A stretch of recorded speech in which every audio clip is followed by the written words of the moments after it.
Ieri 77° compleanno della Repubblica, cerimonie e celebrazioni anche ad Agrigento. Quella agrigentina nel 2022 è stata la provincia siciliana con miglior percentuale in termini di arrivi e presenze. Palermo-Roma, il governatore Schifani a bordo del volo inaugurale. Nono convegno di gastroenterologia pediatrica a Gragantina. Le 2 giornate, ieri ed oggi 2 e 3 giugno, nella città dei Templi. Ieri il borgo settecentesco di Ioppolo Giancazio è stato animato dal Festival del cibo di strada Mangia e Passia.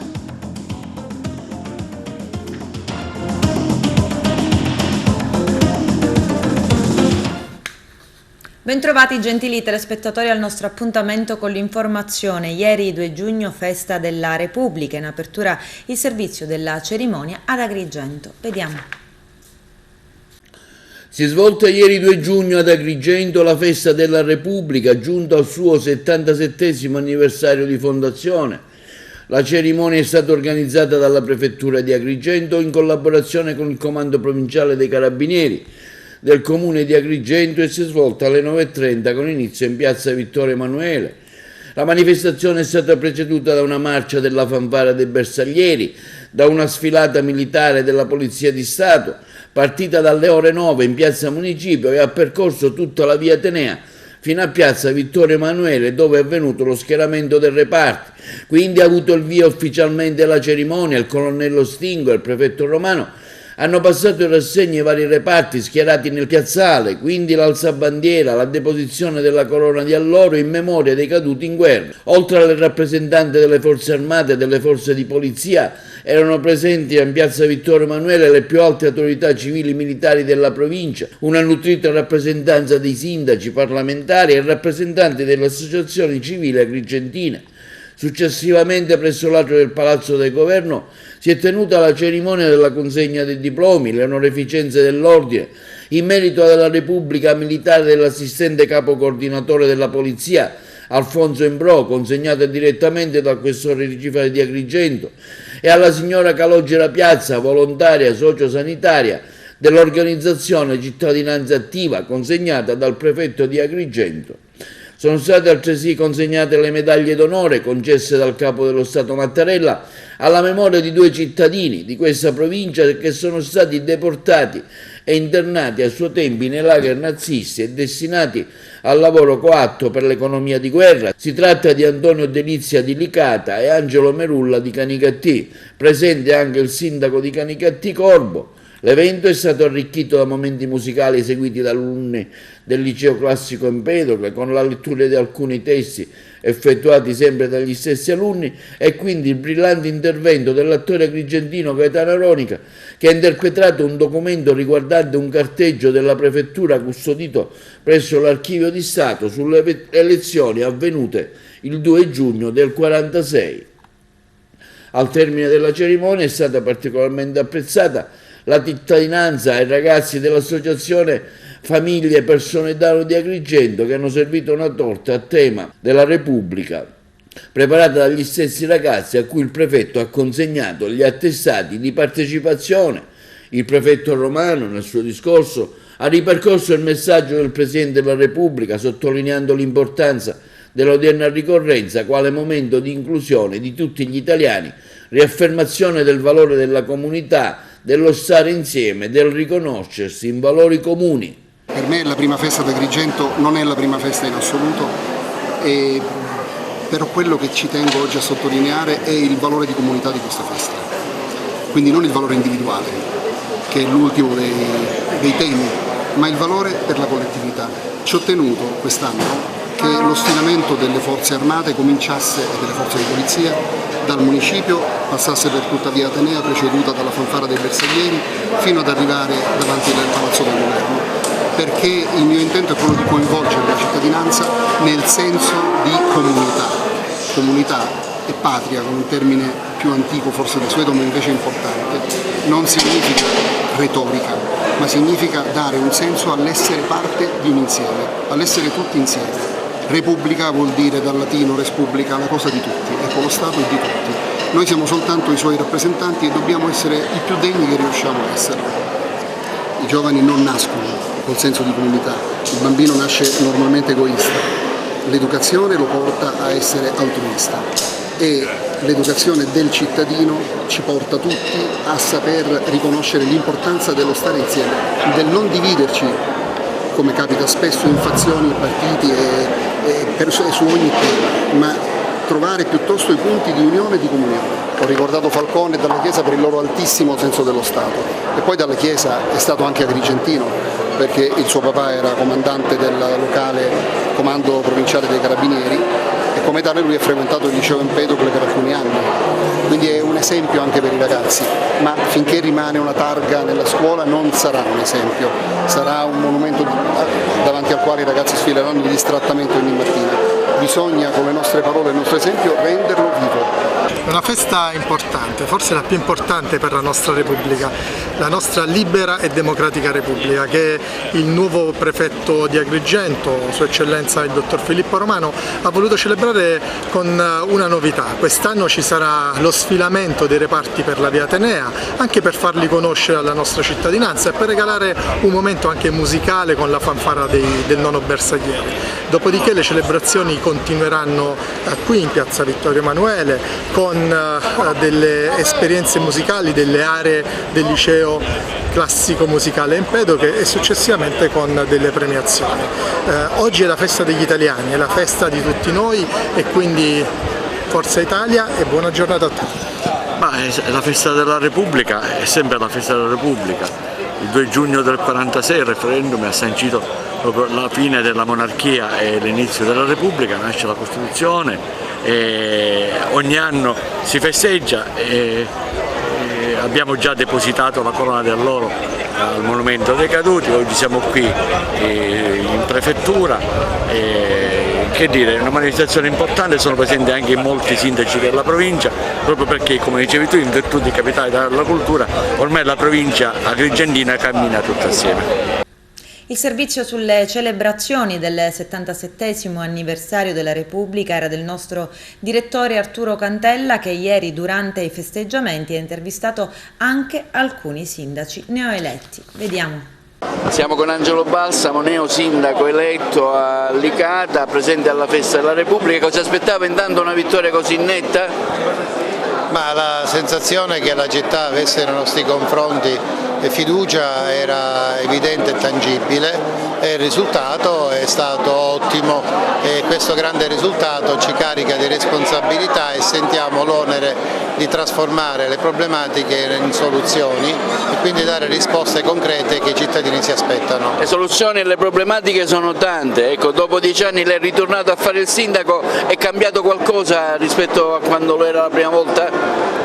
Ma è evidente sotto gli occhi di tutti che la condizione economica e sociale del mio territorio è peggiorata notevolmente. Ho trovato un comune senza una macchina amministrativa, non ci sono capi dipartimento, cosa che prima esistevano, non ci sono risorse, il comune ha un piano di riallineamento finanziario che significa prossimo a dissesto finanziario, cosa che andremo a verificare, quindi le condizioni per operare sono notevolmente peggiorate. Ma la natura, la bellezza e le potenzialità che Licata ha nessuno le può portare via. Oggi rappresenta il comune qui alla festa del 2 giugno.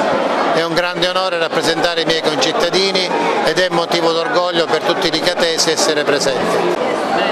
Alla festa della Repubblica il neo sindaco di Castrofilippo, ecco, con una bella vittoria, è arrivato primo sui 3 concorrenti. Sindaco. Sono felice di esordire questa giornata bellissima del 2 di giugno qua ad Agrigento, una ricorrenza che ci ha uniti tutti e l'ho trovata bellissima, una giornata storica per me, per iniziare un cammino nuovo a Castrofilippo e dare risultati nell'arco di 5 anni affinché il Paese possa migliorare in ogni suo aspetto. Il segreto della sua vittoria, sindaco, qual è stato? Lei ha vinto su un sindaco forte, lucente, insomma, non se l'aspettava, no? In effetti è stata una battaglia dura ma alla fine premiata perché ero affiancato a una squadra bellissima che mi ha supportato e sopportato in ogni luogo, in ogni circostanza. Alla fine siamo usciti vittoriosi con un distacco notevole che ci ha premiato più del dovuto. il primo atto che farà da sindaco per il suo comune di Castrofilippo, che ricordiamo è noto come per la sagra anche della cipolla, un prodotto che è importante per l'economia del paese. La sagra della cipolla sarà subito attenzionata perché agosto, chiamalo che viene, sta arrivando, quindi già ci stiamo predisponendo per farlo. E in più la riapertura del distretto sanitario di base che ha creato disagi in questi anni. Cercheremo in tutti i modi di aprirlo e consolidarlo. Il neoquestore di Agrigento Emanuele Ricifari è intervenuto nel merito delle iniziative di denuncia di usura ed estorsioni e non è per nulla ottimista. Vediamo. Un appello a denunciare arriva oggi dal neoquestore Emanuele Ricifari, che afferma come sono pochi, anzi pochissimi, coloro che denunciano. Detto per ciò che riguarda le estorsioni e l'usura, tristemente presenti in provincia di Agrigento. Non abbiamo mica la fila alla porta per denunciare, continua Emanuele Ricifari nelle sue affermazioni, anzi spesso il soggetto vittima nega l'evidenza e questo è drammatico che possa avvenire. In queste settimane ci stiamo occupando, io e anche il nuovo prefetto ha sposato il ripristino delle regole. Come può il cittadino fidarsi delle istituzioni se vede montare a cavallo durante la processione il capomafia? Come può il cittadino fidarsi delle istituzioni se viene consentito che ci sia l'etichetta di una famiglia mafiosa sulla vara che trasporta una figura sacra? Si è chiesto il questore Ricifari. Come può un cittadino fidarsi se i primi referenti, soggetti che dovrebbero rappresentare i cittadini, non rispettano le norme? Esistono delle regole che sono banali e che spesso non hanno costo se non il fatto di volerle rispettare e che spesso tendiamo a considerarle un fastidio. Non lo sono, sono le regole di vivere civile, ha sottolineato il questore Ricifari. Se riusciamo a recuperare e a chiudere questi spazi, chiudiamo le porte alle organizzazioni mafiose e non comunque all'illegalità. Turismo, quella agrigentina nel 2022 è stata la provincia siciliana con la migliore percentuale in termini di arrivi e presenze, secondo i dati pubblicati dall'Osservatorio Turistico dell'Assessorato regionale. Il commento del presidente di Federalberghi Agrigento, Francesco Picarella.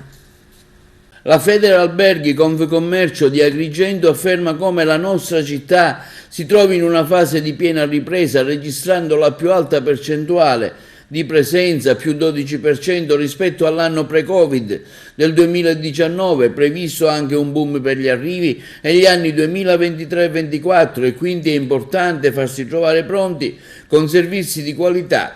Ad affermarlo è Francesco Picarella, presidente di Federalberghi Confcommercio della nostra provincia.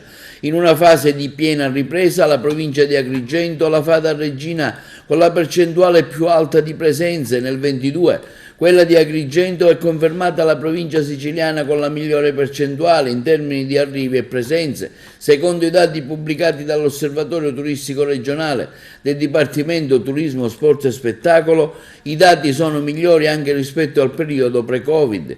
In un panorama siciliano che si attesta intorno a un meno 2% di presenze rispetto sempre al 2019, la provincia di Agrigento, afferma Picarella, registra un dato positivo estremamente confortante con un buon 12,60%. Oltre alla conferma dei flussi turistici italiani, su tutti sono lombardi, campani e piemontesi e anche stranieri che hanno riscoperto il gusto della vacanza nel bel paese e in tanti scelgono la nostra Costa del Mito per la propria vacanza, con una forte prevalenza di francesi, spagnoli, belga, svizzeri e il ritorno degli americani. Il turismo agrigentino sta di certo crescendo rapidamente, afferma Francesco Picarella, presidente appunto di Federalberghi Agrigento. Il trend ci conferma che per l'anno 2023, così come per il prossimo anno, la prospettiva si annuncia positiva con il settore del turismo che diventa sempre più volano dell'economia delle nostre accoglienti comunità. I dati relativi all'anno 2022 certificano la grande attività della provincia agrigentina con una presenza media che si attesta sulle 3 notti e ancora migliori sono le stime fino al 2025, anno in cui Agrigento sarà capitale della cultura italiana. Così come si evince dai dati rilevati dall'Osservatorio Turistico Regionale, il nostro territorio è indiscutibilmente attrattivo soprattutto per i paesi occidentali e di oltreoceano, A oggi, a causa delle crisi derivanti dal conflitto russo-ucraino, una quota qualitativamente importante di mercati con cospicue capacità di spesa viene a mancare. Palermo-Roma, Schifani a bordo del volo inaugurale di Aeroitalia, un altro punto contro il caro biglietti, dice. Vediamo. Inaugurato dal presidente della regione Renato Schifani il volo Palermo-Roma di Aeroitalia, un altro punto a favore nella lotta al caro voli, quando affermato dal governatore che ha intrapreso da tempo una battaglia sul caro prezzo dei voli aerei che interessano i collegamenti con la nostra isola, con prezzi che arrivano a toccare anche i 1.000 euro e passa per tratta, in particolare durante le feste nazionali e i weekend, giorni in cui i tanti residenti siciliani fuori dalla Sicilia vorrebbero ricongiungersi con i propri cari, giovani, studenti, lavoratori, ma in particolare anche per il turismo, che a causa delle altissime tariffe limita tantissimo il transito verso la nostra isola.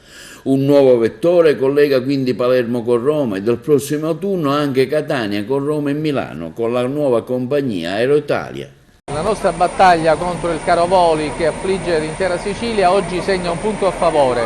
I siciliani avranno un nuovo vettore che collegherà Palermo e anche Catania dopo l'estate con Roma e già collega con Milano. Prezzi più bassi, più concorrenza, più mercato.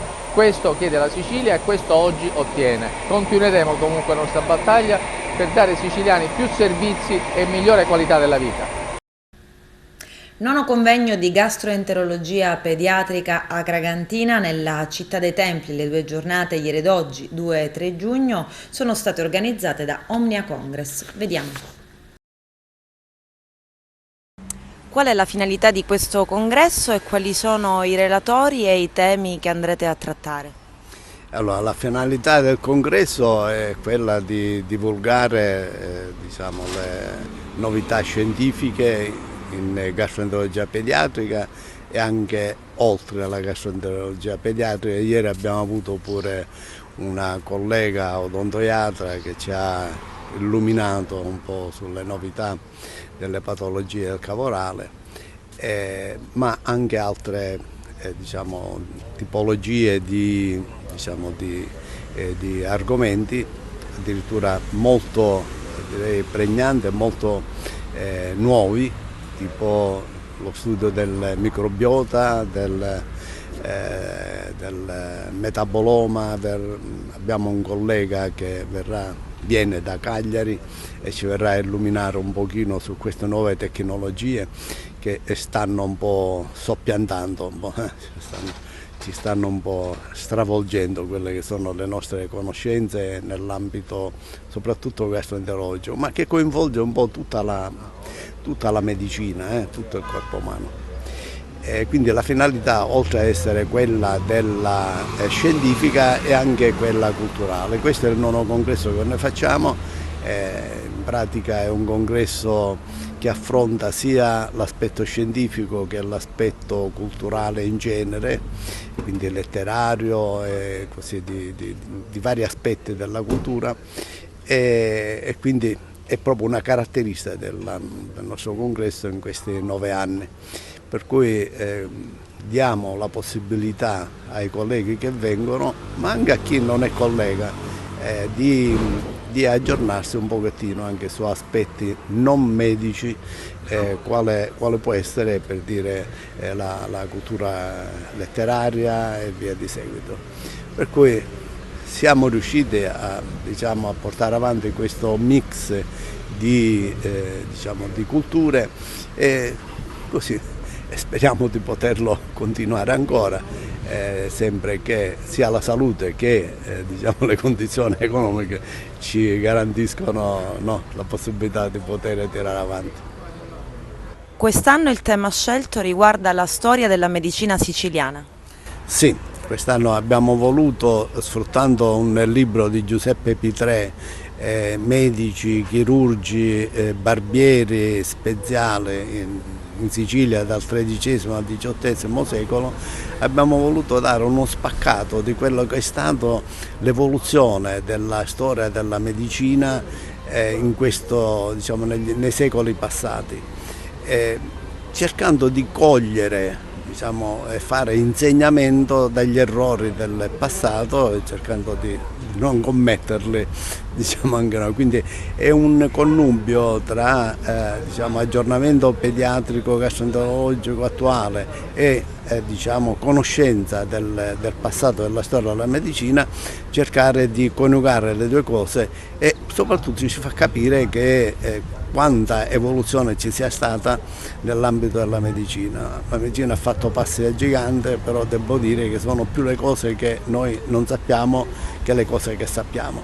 Quindi l'interesse particolare dei medici e in genere degli scienziati è quello di spingere avanti le conoscenze e magari forzarle per certi versi. Adesso abbiamo diverse possibilità, contrariamente ai secoli passati, con internet, ora adesso il metaverso, un po' tutta una serie di tecniche scientifiche e quindi che ci hanno consentito di avere contezza di quella che è la situazione sia attuale ma di quello che può essere nel futuro. Adesso si parla anche di vaccini per il cancro, si parla di biologici, sostanze particolari che vanno come se fosse proprio una operazione chirurgica, cioè un missile che va a colpire quel determinato particolare eccetera. Quindi che questo tipo di congresso serve anche a questo, cioè ad allargarci la mente nell'ambito delle conoscenze sia mediche attuali che anche di quelle passate.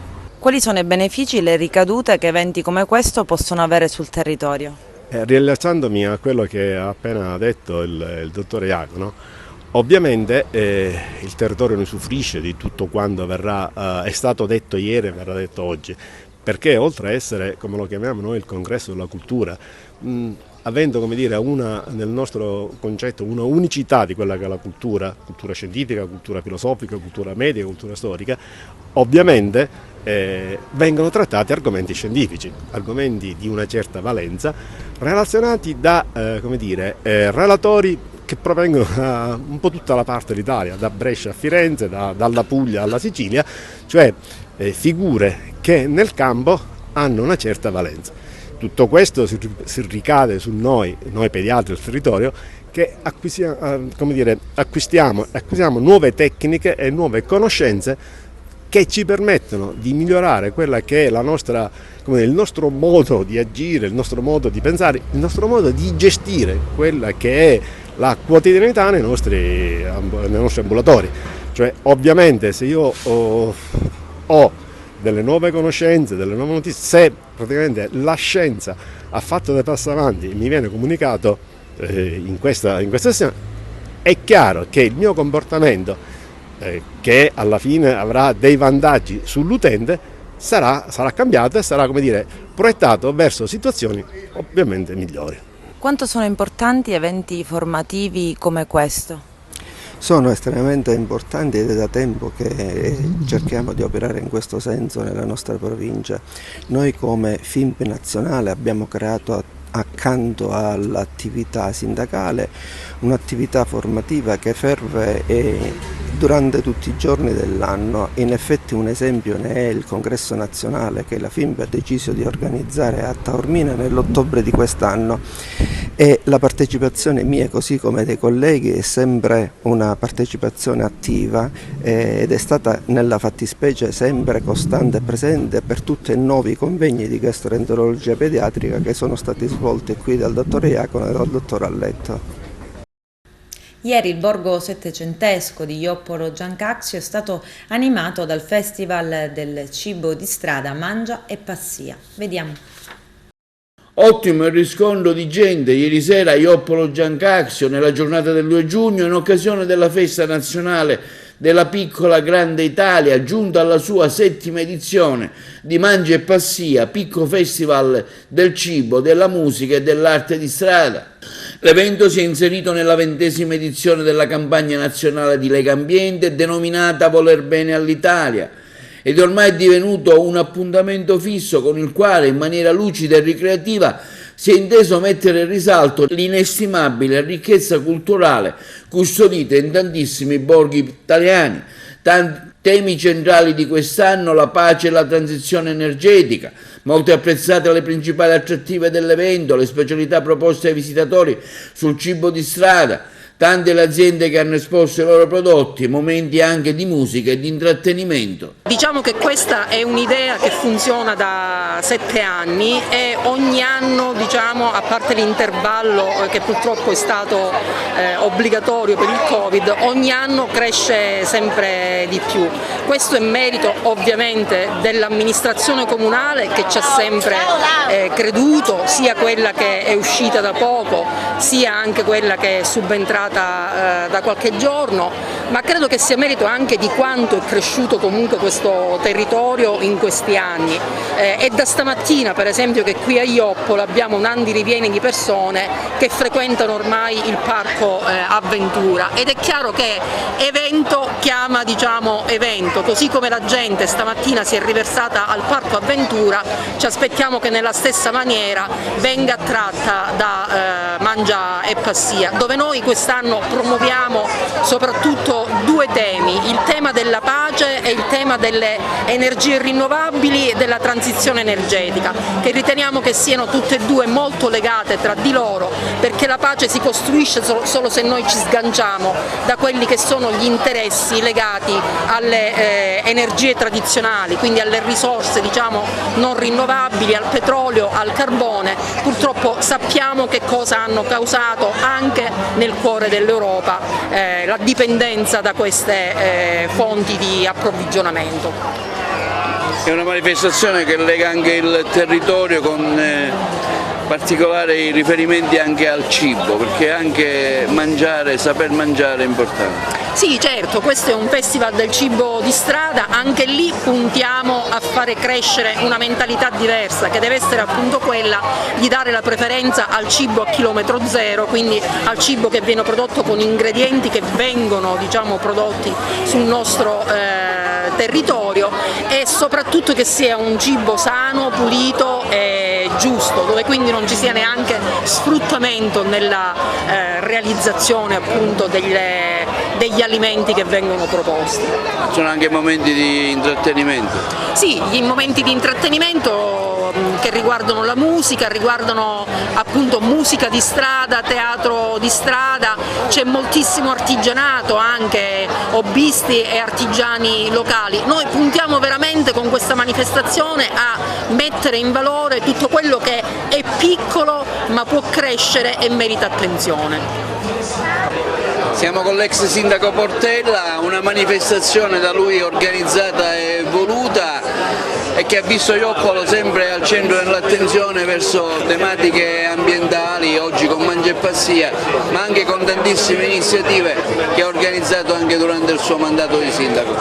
Eh sì, anche quest'anno per la settima edizione con Lega Ambiente abbiamo voluto organizzare, anche se io ero ormai a fine mandato, abbiamo voluto organizzare questa che è ormai un appuntamento annuale il 2 di giugno con le Mangia e Passia e con tutte le iniziative che ci sono, dalla pittura, gli artisti di strada, la degustazione dei vari cibi.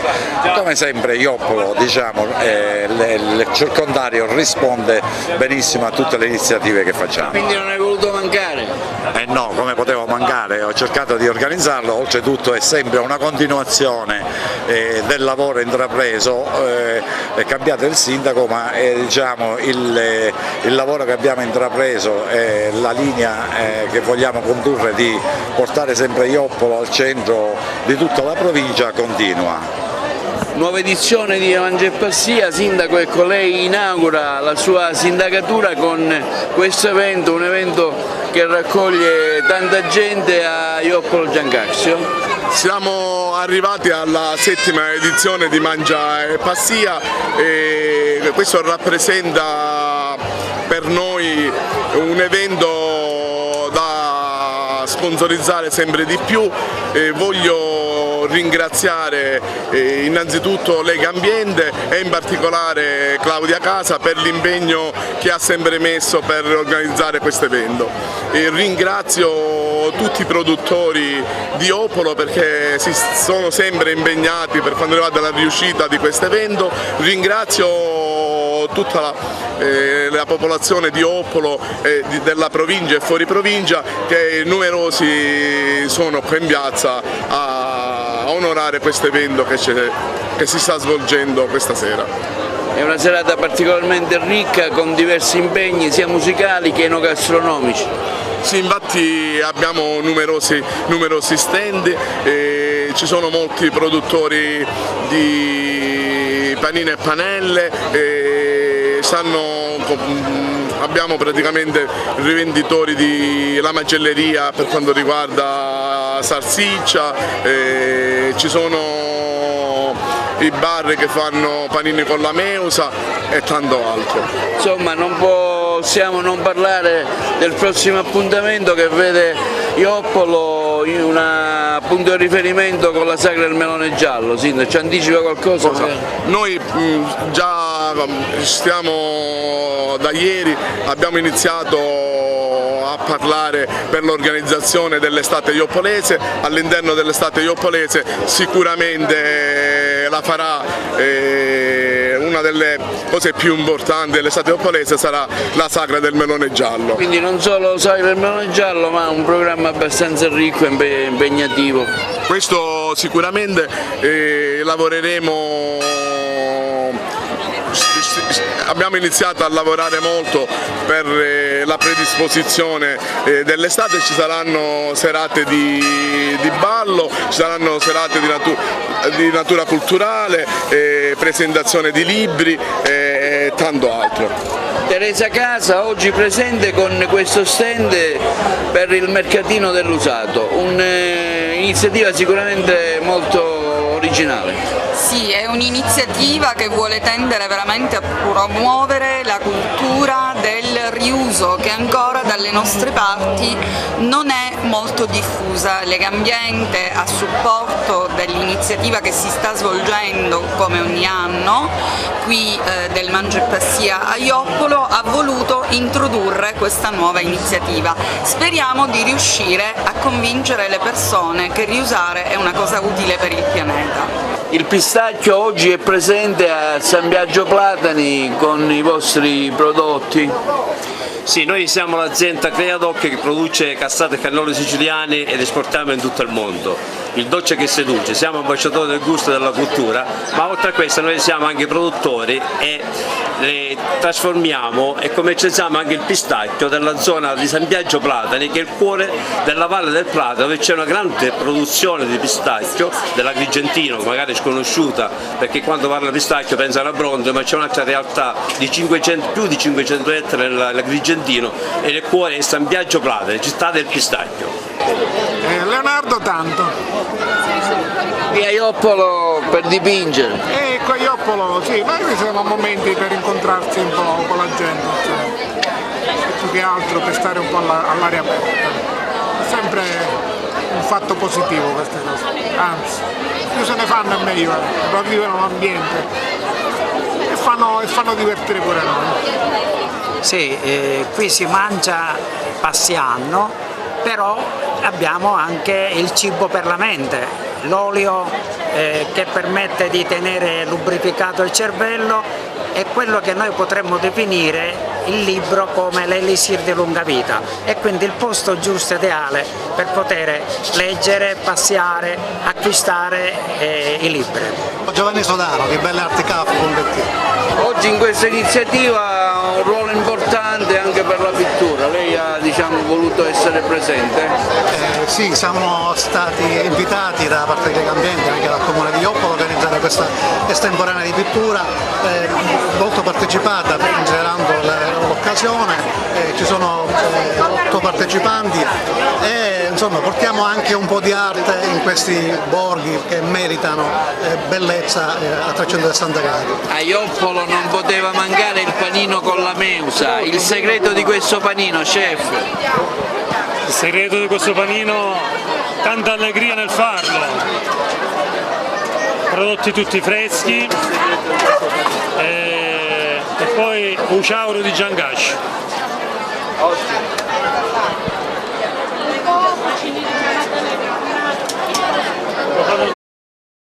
Adesso c'è la pubblicità, tra poco vi aspetto.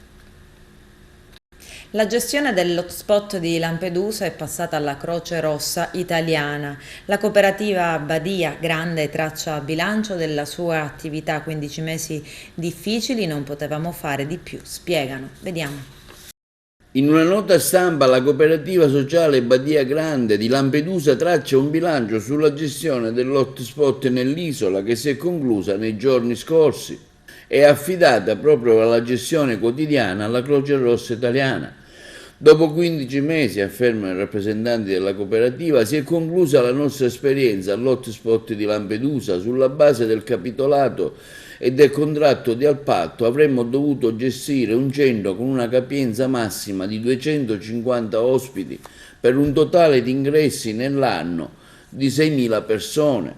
Successivamente, a seguito del completamento dei lavori di ristrutturazione del centro, ci si è chiesto di modificare il contratto di affidamento per la gestione adeguati di una struttura attrezzata per una capienza di 389 posti.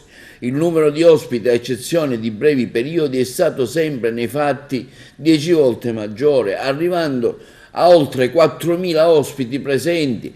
Dal 1 marzo del 2022, data di inizio della nostra gestione, afferma la cooperativa, con una telefonata della prefettura di Agrigento con appena 5 ore di preavviso si è registrato un transito di oltre 80.000 immigrati, numeri importanti e incontrovertibili che hanno di recente indotto il governo a proclamare lo stato di emergenza sull'immigrazione e ad affidare la gestione alla struttura della Croce Rossa italiana. La cooperativa Badia Grande in questi mesi è stata accusata di incapacità nella gestione o peggio di volere speculare sulla vita dei migranti senza volere considerare che nei fatti ha dovuto affrontare con mezzi ordinari una situazione straordinaria di assoluta e conclamata emergenza. I funzionari del Ministero nei giorni scorsi hanno fornito una visione corretta e oggettiva dello stato delle cose e hanno sottolineato come non si possa giudicare l'operato di chi c'era prima perché qualunque altro soggetto avrebbe vissuto e vivrebbe le stesse difficoltà che un'isola di piccole dimensioni presenta, a iniziare dalla difficoltà di approvvigionamento del cibo. Sovrannumero di ospiti rispetto alle previsioni che avevano condotto al contratto di affidamento sulla gestione, la loro permanenza per settimane, ritardi nell'effettuare i trasferimenti nell'isola, l'assenza di un totale attività manutentiva degli immobili e degli impianti di proprietà demaniale non di competenza del gestore, servizi di accoglienza, l'assenza del necessario provvedimento autorizzativo denominato SCIA, legato alle condizioni del complesso immobiliare demaniale sprovvisto di agibilità e difficoltà fisiologiche. In queste condizioni non si sarebbe potuto fare di più, affermano i responsabili della cooperativa sociale. Non potevamo riuscirci da soli, ma non ci siamo mai sottratti ai nostri doveri con sacrificio e rispetto del compito con il quale siamo stati chiamati a operare e andando oltre agli obblighi contrattuali. Oggi, con l'assunzione del servizio da parte della Croce Rossa italiana, affine il nostro rapporto contrattuale non per inadempienza del gestore, ma per dare attuazione al provvedimento del governo che, dichiarando lo stato di emergenza, ha attribuito poteri speciali al commissario nominato. Rivolgiamo pertanto un augurio di buon lavoro alla Croce Rossa italiana che è entrata nella gestione del centro, alla quale da tempo abbiamo offerto piena collaborazione nella predisposizione di quanto necessario per una consegna degli impianti senza soluzione di continuità, certi che saprà, con l'ausilio della struttura commissariale dotata di nuovi efficaci poteri, dare risposte adeguate alla gestione straordinaria dei flussi migratori. Il comandante della Polizia Penitenziaria di Agrigento, Giuseppe Lofaro, va in pensione dopo 40 anni. C'è l'intervista. Comandante, usando una metafora sportiva, è arrivato il giorno in cui appendere le scarpette al chiodo. Appendere la divisa al chiodo. Sì, la divisa l'ho conservata, l'ho messa in un bell'armadio assieme a tanti bei ricordi, però la mia divisa io ce l'ho cucita sulla pelle, quindi non la lascerò mai. Un ricordo, comandante, un aneddoto dei suoi anni di servizio. Lei quanti anni è stato nell'amministrazione penitenziaria? Quasi 40, manca qualche mese per 40 anni. Ha iniziato la carriera dove? Ho iniziato la carriera a Palermo, a Luciardone, quando è iniziato il primo maxi processo con l'Aula Bunker e con tutti i 460 mafiosi, tutti alla sbarra. Quindi da lì è iniziata il mio percorso come agente di custodia, perché io ho fatto 8 anni da militare, da agente di custodia. Oggi è una festa per la sua pensione. Il suo personale è molto vicino a lei, abbiamo visto. Beh, io ho fatto il comandante qua per 18 anni.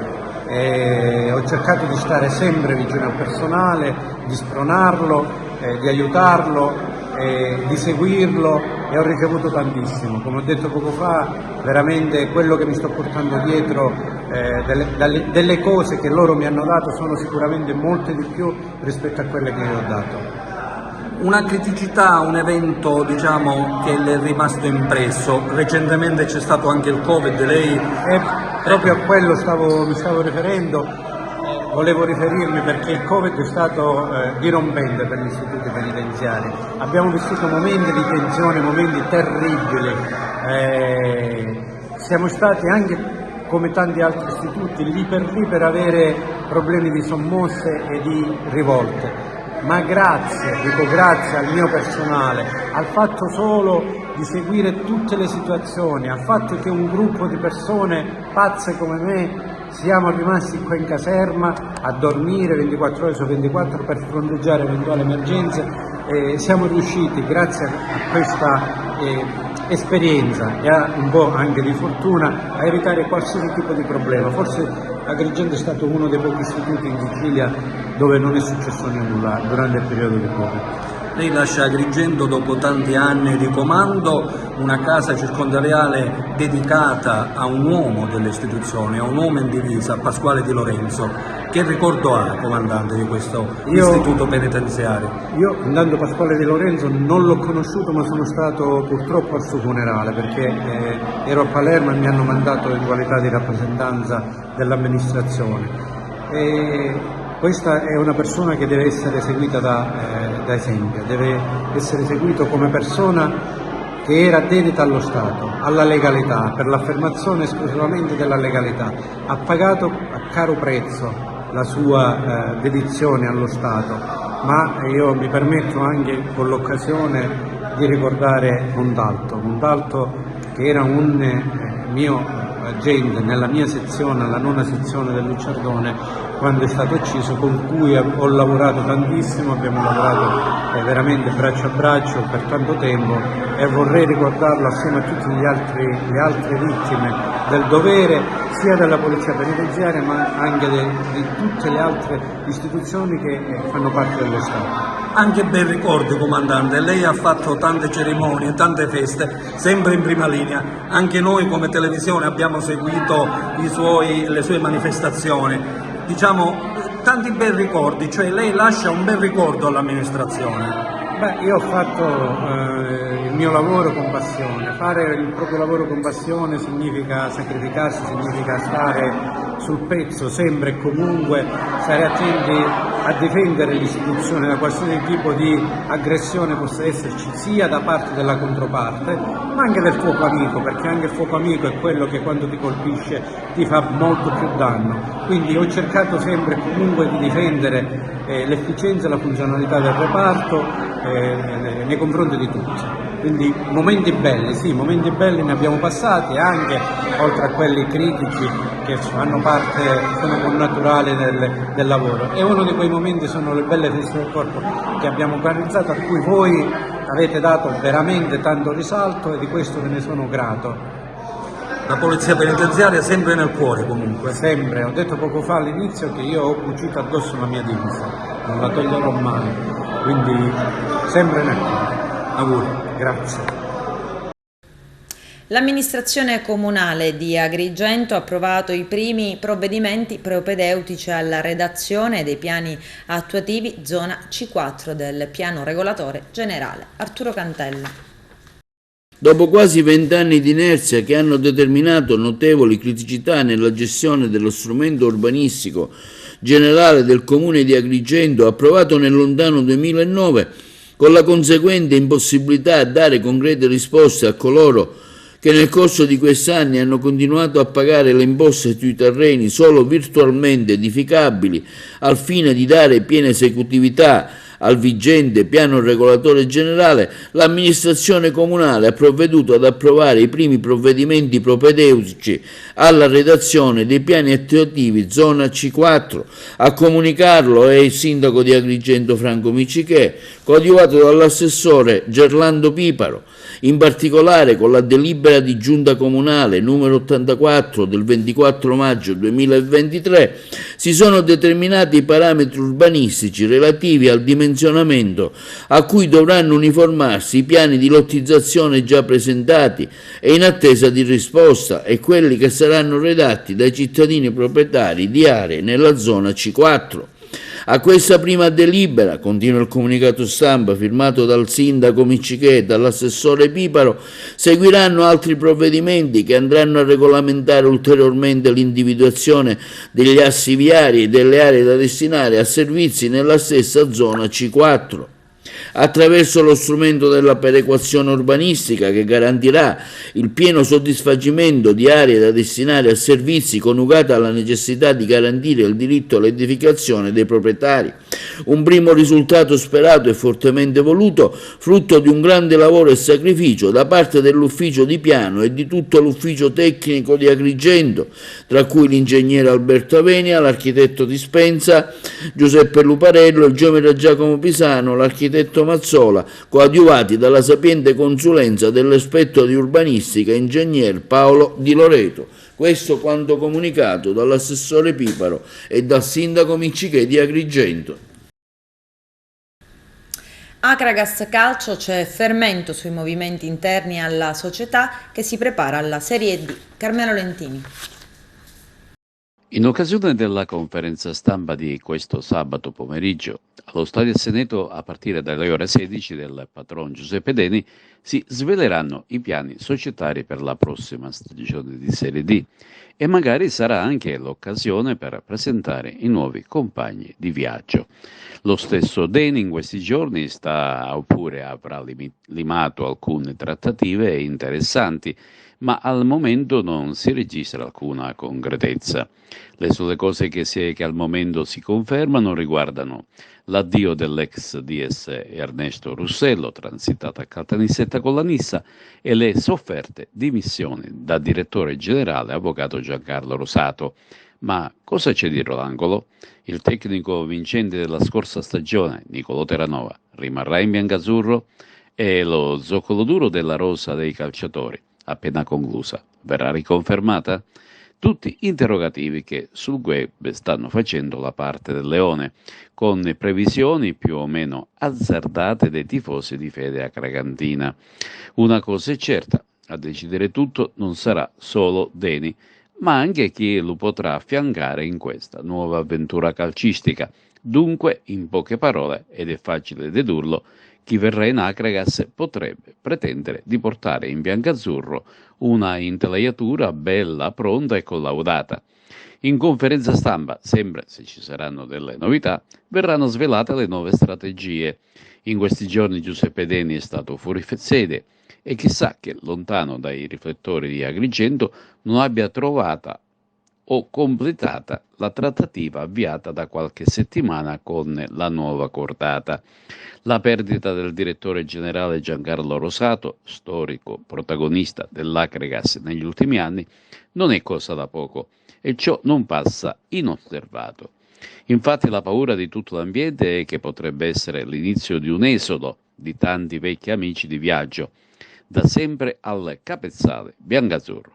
L'augurio di tutti è che Rosato possa ritornare sui propri passi e che lo strappo possa essere ricucito.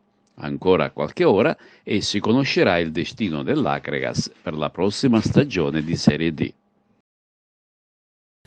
Subito dopo il telegiornale andrà in onda la rubrica Mestiere Artigiano in collaborazione con Confartigianato Agrigento. Con questo è tutto, termina qui l'edizione del telegiornale. Grazie per la gentile attenzione, per essere stati con noi, buon weekend, a presto.